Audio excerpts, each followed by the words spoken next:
ખેતી એ નાનો ઉદ્યોગ નથી. ખેડૂતને બધું આવડે, એને ટ્રેક્ટર ચલાવતા આવડે, વેલ્ડિંગ કરતા આવડે, એને પ્લમ્બિંગ કામ આવડે, એને લાઇટનું કામ આવડે, સીએ હોય એને ખાલી લખતા આવડે, બલ્બ બદલાવાનો બીજો ખપે ને. ડોક્ટરને ત્યાં નળ લીક થાય તો પ્લમ્બર આવે, નળ લીક હોય તો રિપેર કરી જાય. બીજું કઈ આવડે? કાંઈ ના આવડે. પણ ખેડૂતને એટલું બધું આવડે તેમ છતાંય ખેડૂત એમ માને હું અભણ, હું નાનો, મારથી શું થાય. આ જ મુસીબત છે. આપણે આનાથી બહાર આવવાનું છે. ખેડૂત જેવો વિશ્વમાં કોઈ સક્ષમ વ્યક્તિત્વ ધરાવનાર નથી.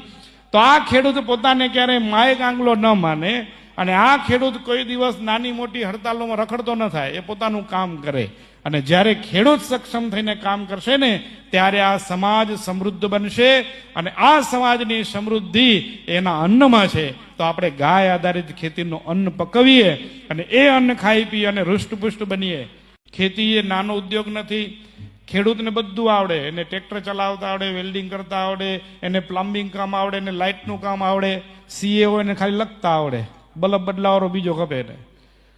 ડોક્ટરને ત્યાં નળ લીક થાય તો પ્લમ્બર આવે, નળ લીક હોય તો રિપેર કરી જાય. બીજું કઈ આવડે?